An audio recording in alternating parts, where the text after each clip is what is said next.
L'évangile de Jean,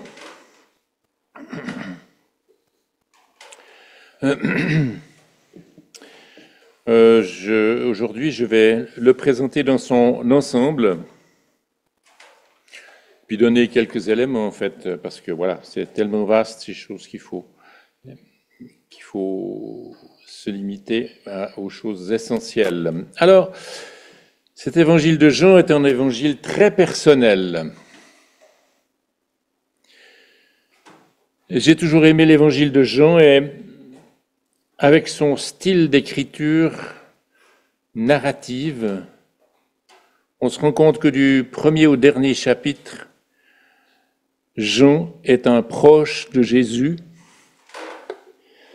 Jean est un proche des disciples et Jean est un proche des gens que Jésus a rencontrés. Ce qu'il a écrit, il l'a vécu. Et les détails qu'il donne nous montrent l'intensité des relations que Jésus avait avec les personnes qu'il a rencontrées, y compris Jean. L'évangile de Jean, c'est du vécu, c'est un texte riche.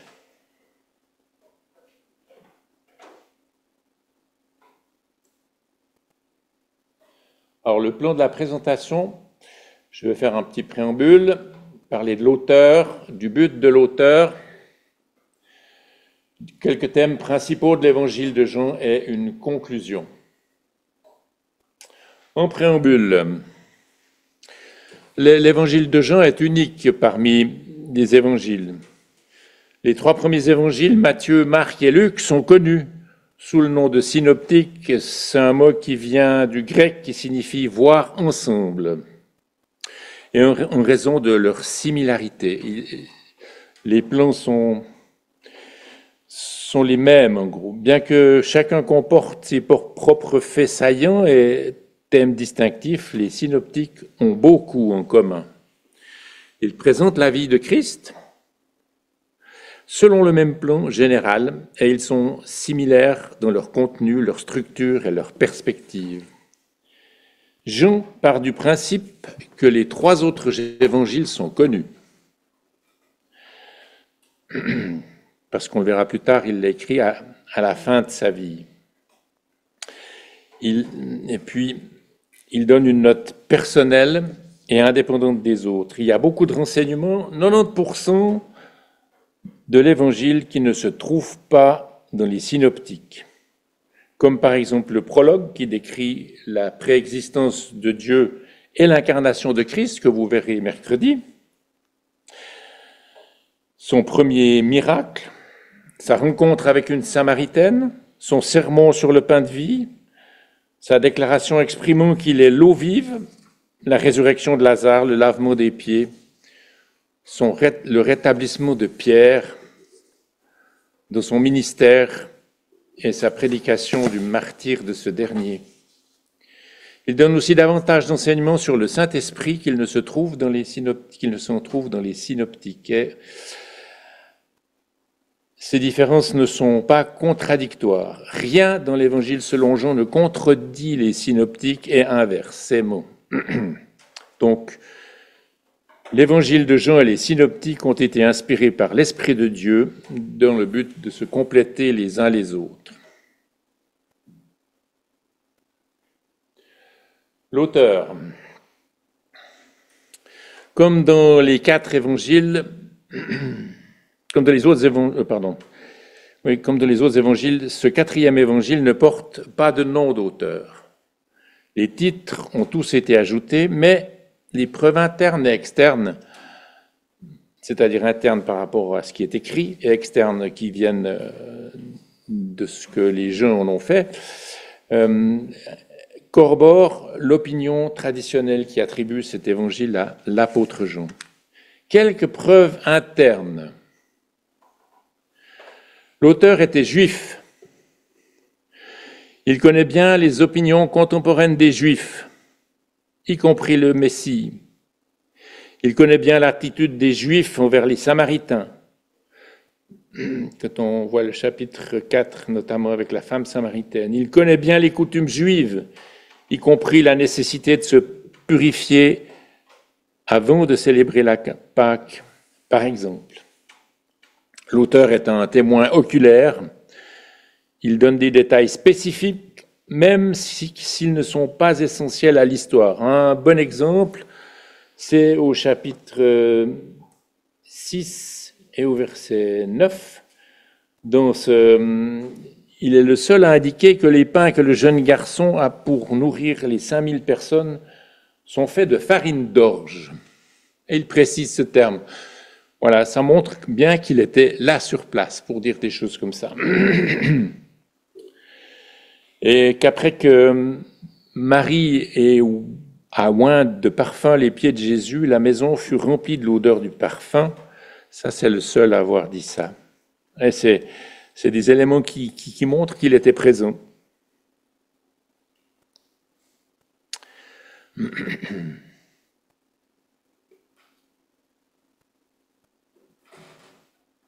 L'auteur est un apôtre. Il connaît intimement les pensées et les sentiments des 12 autres. Par exemple, Jésus fit ce commencement de ses miracles à Cana de Galilée, et il manifesta sa gloire, et ses disciples crurent en lui. Donc il montre que c'est sur cette base-là que ses disciples crurent en lui. L'auteur est aussi l'apôtre Jean, et malgré qu'il ne soit pas nommé une seule fois dans cet évangile, et qu'il soit fait mention de lui dans les synoptiques, c'est seul un personnage important avec une autorité indéniable qui a pu écrire cet évangile qui diffère d'une manière aussi marquée des 3 autres et que l'Église puisse l'accepter universellement. Au lieu de nommer l'apôtre Jean comme étant son auteur, l'évangile selon Jean indique qu'il a pour but, qu'il a été écrit, par le disciple que Jésus aimait. On trouve ça à la fin.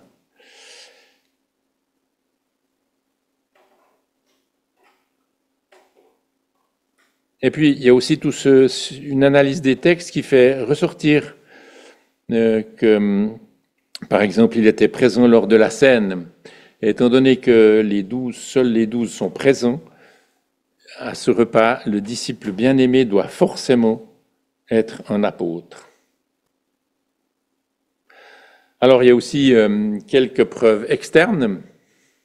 D'abord, le témoignage de l'Église primitive qui atteste que l'apôtre Jean en est l'auteur. Et aussi des premiers pères de l'Église, Irénée, évêque de Lyon vers 185, est disciple de Polycarpe. Alors ce Polycarpe était lui-même un disciple de Jean, lui-même, et il déclare catégoriquement que l'apôtre a écrit son évangile à Éphèse et que les 3 autres évangiles existaient auparavant.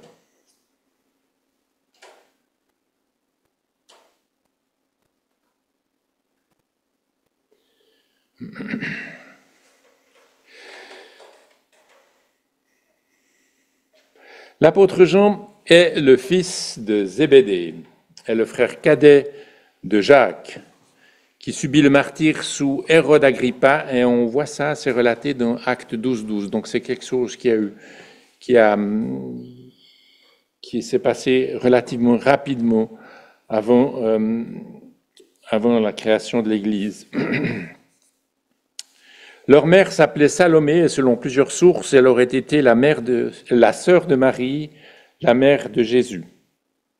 Zébédée était un entrepreneur un pêcheur, possédant des barques. Ses 2 fils et des ouvriers l'assistaient dans son métier, et notamment l'apôtre Pierre et André, son frère. Jean avait suivi l'enseignement de Jean-Baptiste au bord du Jourdain. Celui-ci, désignant comme l'agneau de Dieu, s'adressait à André, à un disciple qui était évidemment Jean, puisqu'il n'est pas nommé, et puis qu'il connaissait ses fêtes. Il accompagna sans doute Jésus en Galilée et aux noces de Cana. mais il n'avait pas été appelé à suivre le Seigneur de façon permanente. Jésus appela Jacques et Jean à quitter leur métier pour le suivre. Et plus tard, il en fit des apôtres. Il les surnomma Boanerges, c'est-à-dire fils du tonnerre.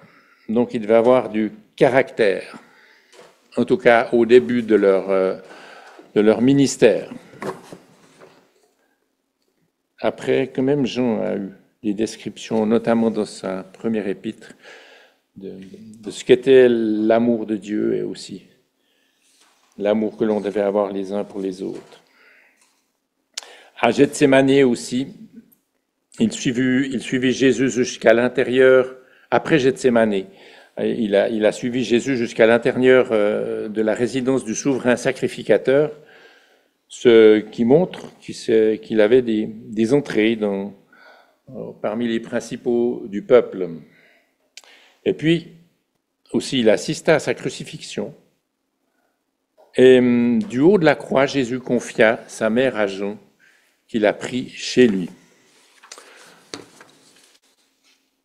5 livres du Nouveau Testament lui sont attribués, le 4e évangile, les 3 épîtres et l'Apocalypse, dont le titre mentionne le nom de Jean, son auteur. La tradition rapporte que son ministère se termina à Éphèse. Il est probable que Jean prit soin des 7 églises dont il a parlé dans l'Apocalypse, et quand il rédigea l'Apocalypse, sans doute vers 95 après Jésus-Christ, l'apôtre était exilé dans l'île de Patmos à cause de la parole de Dieu et du témoignage qu'il avait rendu à Jésus. Donc c'était considéré comme digne de prison, même de mort, par les Romains. Alors, selon la tradition homogène de l'Église primitive, Jean aurait écrit son évangile lorsqu'il vivait à Éphèse, à la fin de sa vie. But de l'auteur. Jean le précise lui-même en écrivant à la fin, mais ces choses qui ont été écrites afin que vous croyiez, ces choses ont été écrites afin que vous croyiez que Jésus est le Christ, le Fils de Dieu, et qu'en croyant, vous ayez la vie en son nom. Alors il explique dans ce verset que les hommes peuvent méditer et comprendre la signification théologique rattachée aux miracles de Jésus, parce qu'en fait il parle beaucoup de ces miracles, il parle notamment de 7 miracles dans cet évangile. Et ce qu'aujourd'hui bon nombre de gens ignorent ou nient ou rationalisent ces miracles de Jésus. Donc on a une période actuellement où un miracle doit toujours être explicable et rationnel. Eh bien non. Mais c'est le fait qu'on croit qui montre que on a la vie en son nom et qu'on peut comprendre ces choses. Il faut croire pour cela.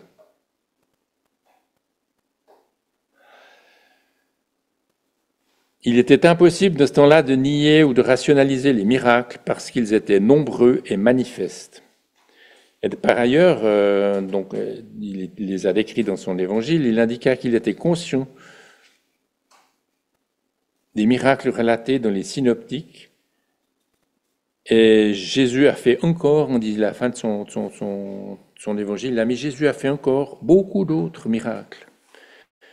En fait, il y a 35 miracles différents rapportés dans les 4 évangiles. Et puis, Jean, lui, en choisit 7 afin de mettre en lumière ces aspects particuliers qui permettaient aux gens de croire que Jésus était le Christ, le Messie promis et le Fils de Dieu. La structure et le terme. Alors, il y a un mot-clé dans l'évangile de Jean qui est croire, qui vient du grec pistéo, et qui apparaît 98 fois. Ne serait-ce que dans Jean 3,16, car Dieu a tant aimé le monde qu'il a donné son Fils unique afin que quiconque croit ne périsse pas, mais qu'il est la vie éternelle. Par contre, le nom grec foi, pistis, qui est un peu la même racine, lui, il n'est jamais utilisé. Le livre, on peut le diviser en 5 parties. Le prologue, le chapitre 1, les premiers 18 versets, qui n'ont pas le style narratif de tout le reste du livre. Le livre des signes ou des miracles, les instructions précédant le départ de Jésus, et la passion et la résurrection, les chapitres 18 et 20, et puis le dernier chapitre, l'épilogue, chapitre 21. Le prologue présente une introduction théologique qui permet au lecteur de comprendre que les paroles et les actes de Jésus sont les paroles et les actes de Dieu fait chair, c'est-à-dire le Fils de Dieu, par le Fils de Dieu.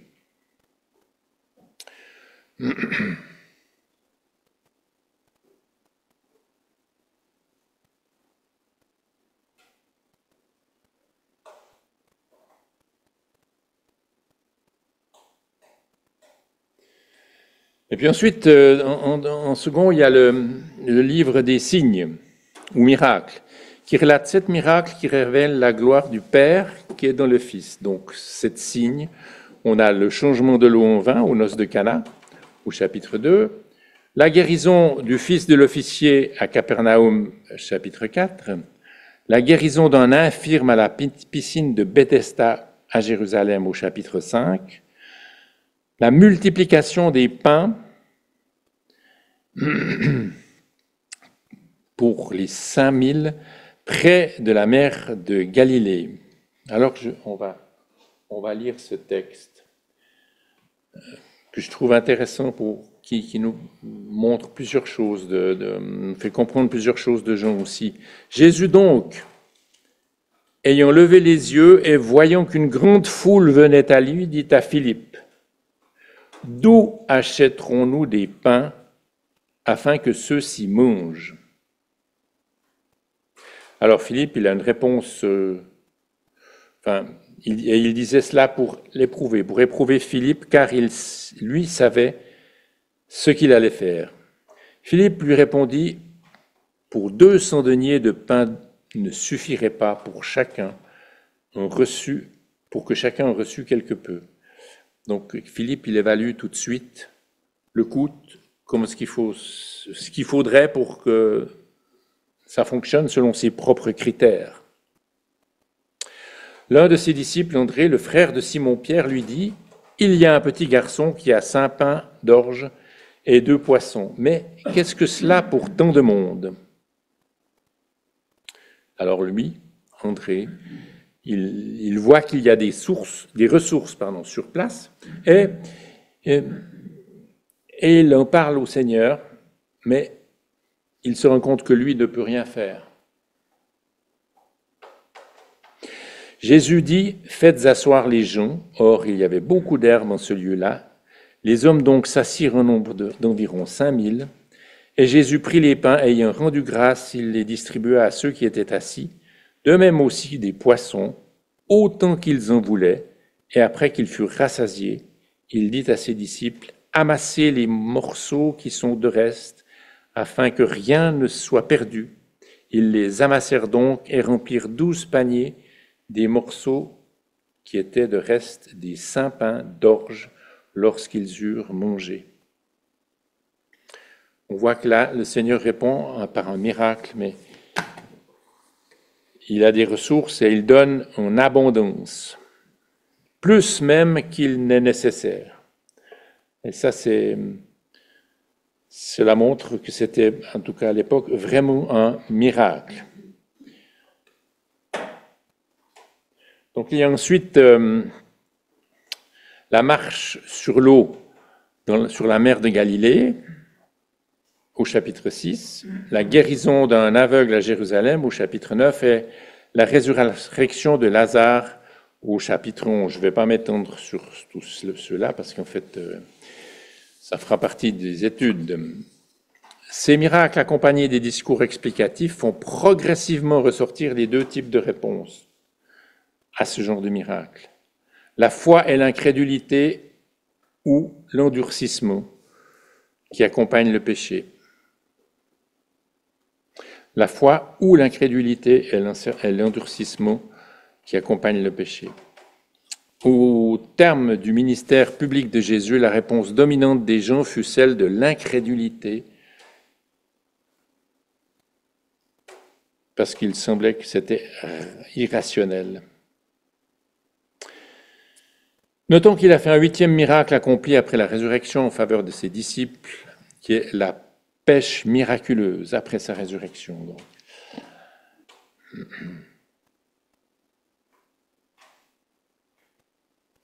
La structure, le thème, on en est toujours là.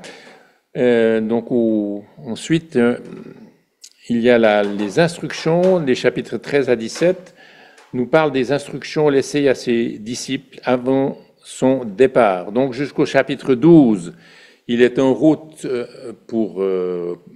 il est en route, il se promène dans la Palestine, et puis la Galilée, et il revient au chapitre 13, et jusqu'au chapitre 17, il est avec ses disciples pour la Pâque, dans la chambre haute. Donc on se rend compte que c'est très ciblé, tout ce que l'apôtre Jean nous dit. Et Jésus prépare ses disciples en vue de sa mort imminente et du ministère qu'il aurait à remplir plus tard. Ensuite, on voit la passion et la résurrection des chapitres 18 à 20. L'incrédulité a atteint son point culminant dans la partie consacrée à la passion. Au chapitre 19, on a la foule qui réagit, et notamment les Juifs, en particulier les Juifs qui ne supportaient pas que Jésus soit le Fils de Dieu. Crucifie-le. Autre argument, nous avons une loi, et selon notre loi, il doit mourir, car il s'est fait Fils de Dieu. Et puis ensuite, après que Pilate soit revenu, parce que ça l'avait troublé, ôte, crucifie-le. On se rend compte de la violence des Juifs dans ces passages. Et aussi le passage de Jean 19 qui dit « Or, après, alors 25 à 27, qui nous parle de sa passion, or, près de la croix de Jésus se tenait sa mère, la sœur de sa mère, qui est vraisemblablement Salomé, la maman de Jean, Marie, femme de Clopas, et Marie de Magdala. Jésus donc, voyant sa mère et le disciple qu'il aimait se tenant là, dit à sa mère, « Femme, voilà ton fils. » Et puis il dit au disciple, « Voilà ta mère. » Et dès cette heure-là, le disciple l'a pris chez lui. C'est là qu'on voit aussi cette intimité et cette confiance entre Jésus et Jean. Et tandis que la foi des disciples est évidente dans les comptes rendus de la résurrection. Donc ça c'est au chapitre 20, je vous donne le verset de Thomas. Il dit à Thomas, « Avance ton doigt ici et regarde mes mains, avance aussi ta main, et mets-la dans mon côté, ne sois pas incrédule, mais croyons. » Thomas répondit et lui dit, « Mon Seigneur et mon Dieu. » Jésus lui dit, « Parce que tu m'as vu, tu as cru. Bienheureux ceux qui n'ont point vu et qui ont cru. » On a très souvent, derrière tous ces passages, un message tout à fait évangélique. Et puis, ce qu'il y a de remarquable ici, c'est que Thomas, quand il se rend compte qu'il a devant lui le Seigneur, se rend compte de sa grandeur, se rend compte de son autorité, se rend compte de tout ce qu'il lui doit quelque part et il lui dit « Mon Seigneur et mon Dieu ». C'est magnifique de voir ces versets et ça fait partie de l'évangile de Jean et de cette période de la passion et de la résurrection. Et ensuite, dans le dernier chapitre, il y a l'épilogue qui complète l'évangile en dévoilant les plans du Seigneur pour ses disciples et en particulier la réhabilitation de Pierre et la mission de berger qu'il a reçue. Donc juste le rappel de cette structure que je viens de décrire maintenant, le prologue, le livre des signes ou des miracles, les instructions précédant le départ de Jésus, la passion et la résurrection et l'épilogue. C'est ça partie de cet évangile.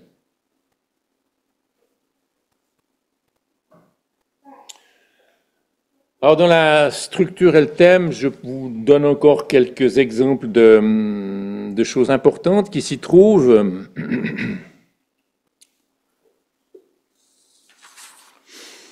Il y a les 7 « Je suis » de Jésus dans l'évangile de Jean, après les 7 miracles qu'on a vus tout à l'heure. Je suis le pain de vie, je suis la lumière du monde, je suis la porte des brebis, je suis le bon berger, je suis la résurrection et la vie. Et tout cela ont été dit avant qu'il soit dans la chambre haute et quand il était avec ses disciples. Je suis le chemin, la vérité et la vie, et je suis le vrai cep. Il y a encore 7 rencontres. Il y en a peut-être eu plus, mais voilà, qui sont importantes. C'est ces rencontres que le Seigneur a eues avec 7 personnes et qui sont un message fort pour nous aussi sur ce qu'est la vie chrétienne. Nicodème, de Jean 3, naître de nouveau. La Samaritaine, c'est l'adoration. La femme adultère, dans Jean 8, être pardonné pour marcher saintement. Connaître la puissance de la résurrection en Christ, pour Marthe, enfin, chapitre 11. Et ensuite, Marie de Magdala, être aimée du Père. Et Thomas, Christ ressuscité, avec cette réaction, mon Seigneur et mon Dieu. Et le dernier, où c'est remarquable et c'est aussi un message fort, c'est Pierre. Être restauré pour servir. Et ça, je pense qu'on doit beaucoup réfléchir à ce passage. Parce qu'on a tous quelque part besoin d'être restaurés pour servir. Et il y a des choses qui n'ont jamais été restaurées et qui empêchent le service. Et ça, c'est des choses importantes que la parole veut nous transmettre. C'est que Pierre a été restauré. Le Seigneur Jésus l'a poussé au bout pour cela aussi. Il a dû être poussé à bout quelque part pour reconnaître dans son cœur et intimement ce qu'il était. Un peu comme le peuple d'Israël après la fin de la traversée du désert. C'est vers la fin qu'on trouve dans la Bible ce passage comme quoi après ces 40 ans, il a fallu 40 ans en fait pour que le peuple sache ce qu'il y avait vraiment dans son cœur. Et savoir vraiment ce qu'on a dans notre cœur, c'est toute une vie. C'est toute une vie. On a toujours à apprendre de ça. Ensuite, je parle un petit peu de la théologie de Jean, qui émane de ce qu'il a écrit, c'est-à-dire dans les 3 épîtres, dans l'Évangile et dans l'Apocalypse, qui est principalement centré sur la personne de Christ. Celui qui était Dieu de toute éternité s'est fait chair, donc ça c'est aussi le début de l'Évangile, et Jean a contemplé sa gloire dans l'Apocalypse. Cette lumière et cette vie que Jean décrit dans ses 3 écrits aussi, Il parle de la lumière et de la vie. Le prologue de l'Évangile est un résumé de sa théologie. Les thèmes de sa théologie sont multiples. En voici une liste que je ne vais pas développer, mais qui n'est pas exhaustive non plus. Il y a la révélation, le monde, une théologie sur le monde, l'incarnation, le Fils de Dieu, le Fils de l'homme, l'expiation, la résurrection, le salut, le Saint-Esprit et l'Église. Et en guise de conclusion, je voudrais revenir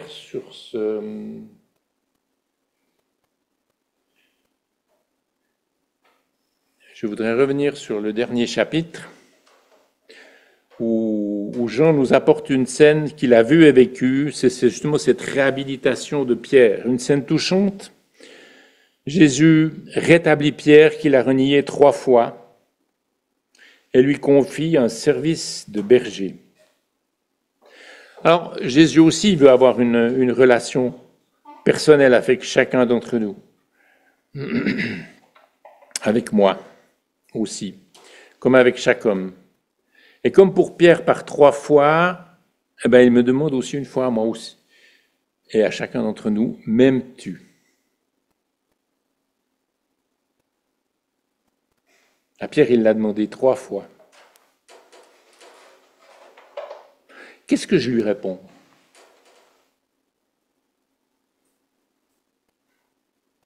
Qu'est-ce qu'on lui répond ? Est-ce qu'on lui répond « Oui, Seigneur, tu sais que je t'aime ».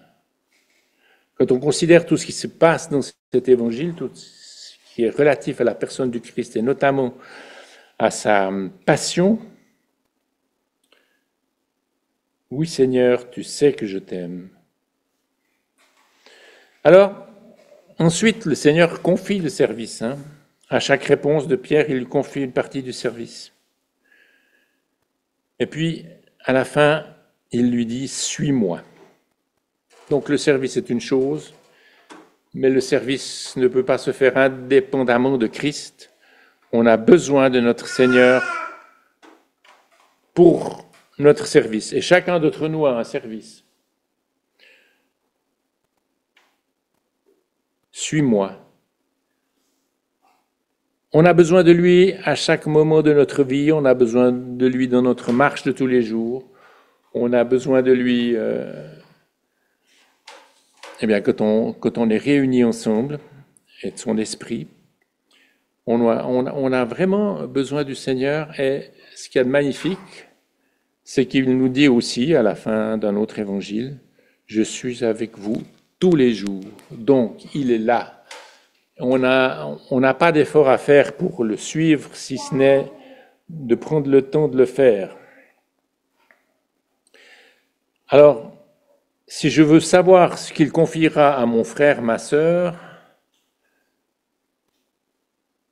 je dois avoir une relation personnelle avec lui, je ne dois pas m'occuper forcément des autres. Et là, justement, vers la fin de cet évangile, Pierre lui demande, mais à Jean, qu'est-ce qui lui arrivera à celui-ci ? Ça ne te regarde pas. Que t'importe ? Toi, suis-moi. Donc, Jésus veut vraiment une relation personnelle, et ça, on le voit dans tout cet évangile, il veut vraiment une relation personnelle entre lui et moi. T'occupe pas des autres. Je t'ai donné un service à toi. Alors bien sûr, il faut le faire si c'est un service dans l'Église, il faut le faire en harmonie avec l'Église. Il ne faut pas se manifester d'être fils du tonnerre, mais il faut plutôt manifester cette unité. Mais quand même, que t'importe, toi suis-moi. Il veut une relation personnelle avec moi, il veut une relation personnelle avec chacun d'entre nous, et nous confie un service. Alors on doit le suivre, et je vous encourage à le suivre. C'est vrai que c'est pas tous les jours où on a des moments où on suit le Seigneur, mais On sait qu'il est là, on sait qu'il veut nous aider. Et il veut surtout qu'on parle avec lui. Il veut surtout, comme Pierre, qu'on lui dise tout, qu'il puisse aller au fond de nos cœurs. Et il veut aussi qu'on fortifie notre relation avec lui. Et ça, c'est important. Fortifié par la prière, par la lecture de la Bible, fortifié par les réunions d'assemblée ou d'église, ces rencontres où on est autour du Seigneur, ça fortifie les relations avec lui et entre nous. Et c'est important dans notre vie de tous les jours. Voilà ce que je voulais présenter en guise d'introduction. Alors que le Seigneur bénisse sa parole et la prochaine étude de cet évangile. Bon, alors notre prochaine étude, je l'ai déjà dit, c'est ce prochain mercredi. Autrement, c'est tous les troisièmes mercredis du mois. Et ça va durer un peu plus de 2 ans, en faisant presque un chapitre par jour. Il y a des chapitres qu'on a divisés en 2, mais pas beaucoup. Voilà. Merci.